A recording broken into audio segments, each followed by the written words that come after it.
Bihar NDA में seat बंटवारे को लेकर चिराग पासवान आखिरकार क्यों इतना ज्यादा दबाव डाल रहे हैं। भारतीय जनता पार्टी चिराग पासवान को 20 से 25 सीटों से ज्यादा देने को तैयार नहीं है, लेकिन चिराग पासवान ने साल 2024 के लोकसभा चुनाव में 5 के 5 सांसद को जिताने के बाद उनकी पार्टी लगातार ये दावे कर रही है कि हमारा 100% स्ट्राइक रेट है। तो इस हिसाब से बिहार में 40 सीटों की दावेदारी हमारी बनती है। लेकिन एनडीए गठबंधन में चूंकि उपेंद्र कुशवाहा की भी पार्टी है, जीतन राम मांझी भी हैं, जनता दल यूनाइटेड बड़े भाई की भूमिका में रहना चाहता है और बीजेपी इस बार 2025 के विधानसभा चुनाव में यह चाहता है कि भारतीय जनता पार्टी की सरकार बिहार में बने। यानी कि ज्यादा सीटों पर अगर हम लड़ेंगे तो उस हिसाब से अगर जनता दल यूनाइटेड के जो स्ट्राइक रेट हैं उसके अनुसार थोड़े बहुत अगर ज्यादा सीट आ भी गए तो हम कैपेबल हो जाएंगे कि हमारा सीएम बिहार में होना चाहिए। इसको लेकर के भारतीय जनता पार्टी लगातार ये प्रयास में है कि जो हमारे घटक दल हैं, साथी दल हैं, उनको कम सीटें दी जाए और बराबर बराबर सीटों पर जेडीयू और बीजेपी लड़े। 103 के बीच में बातचीत चल रही है, यानी कि 103 सीट जनता दल यूनाइटेड, 103 पर भारतीय जनता पार्टी और बाकी जो बची सीटें हैं उन सभी सीटों पर घटक दलों को के साथ सहमति बना करके उनको सीट दे दी जाए। लेकिन मामला यहां फंस रहा है चिराग पासवान को लेकर के।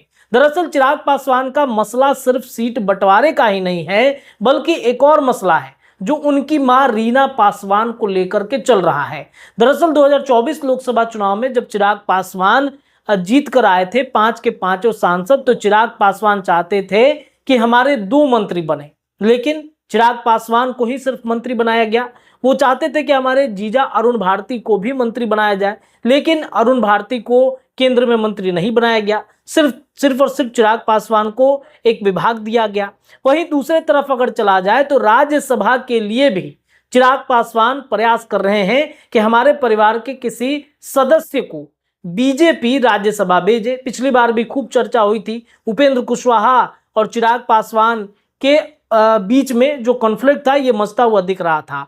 चिराग पासवान अपनी मां रीना पासवान के लिए राज्यसभा में जगह तलाश कर रहे हैं और यही वजह है कि एक तरफ बिहार में विधानसभा का चुनाव और इसमें सीट बंटवारे को लेकर के चिराग पासवान लगातार प्रेशर पॉलिटिक्स खेल रहे हैं, दूसरी तरफ अपनी मां रीना पासवान को राज्यसभा भेजने की भी तैयारी में है। हालांकि रीना पासवान को अगर भारतीय जनता पार्टी राज्यसभा भेज भी दे तो मुश्किल चिराग पासवान के लिए बिहार में सीट को लेकर हो जाएगा, क्योंकि बीजेपी के पास एक ऑप्शन हो जाएगा कि हमने आपकी मां को राज्यसभा तो भेज दिया, राज्यसभा में एक सदस्य तो बना दिए गए, लेकिन बिहार में जो हमारे अनुसार है सीट आपको कम करने पड़ेंगे।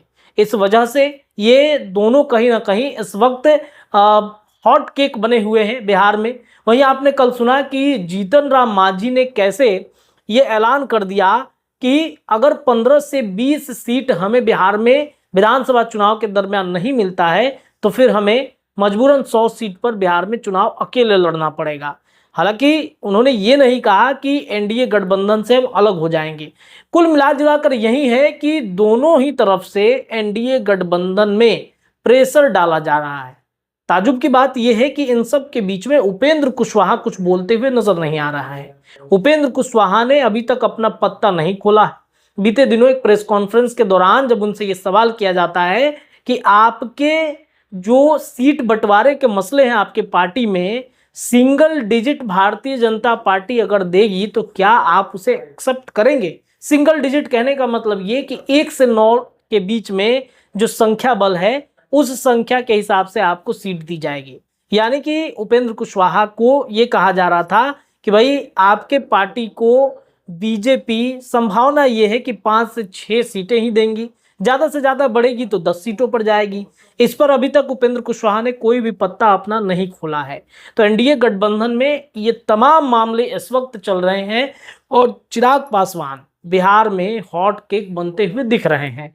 हालांकि सीट बंटवारे का मसला भारतीय जनता पार्टी के चाणक्य कहे जाने वाले अमित शाह, जेपी नड्डा और जो राष्ट्रीय महासचिव हैं बीजेपी के बीएल संतोष, उनके तरफ से लगातार ये प्रयास किया जा रहा है कि सीट बंटवारे का मसला सुलझा लिया जाए। लेकिन उनके घटक दलों के द्वारा दिए जा रहे प्रेशर पॉलिटिक्स से मामला थोड़ा सा उलझा हुआ है। आपने देखा कि कैसे जेपी नड्डा जब बिहार पहुंचे थे तो बीएल संतोष के साथ उनकी मीटिंग बीजेपी के तमाम दिग्गज नेताओं के साथ हुई। उसमें उन्होंने सिर्फ एक ही बात ये कही कि ये सिर्फ बिहार में विधानसभा का चुनाव बीजेपी नहीं लड़ रहा है, बल्कि बीजेपी के साथ तमाम उनके जो घटक दल हैं वो भी लड़ रहे हैं, उनको भी ध्यान में रख के चलना होगा। इसके अलावा मैंने आपको ये भी बताया था कि 15 से 20 ऐसे विधायक हैं जिनका जो सर्वे कराया गया है बीजेपी के अंदर, उन सर्वे में वो फेल बताए जा रहे हैं ग्राउंड जीरो पर, तो उनकी भी टिकटें 15 से 20 विधायकों की काटी जा सकती हैं।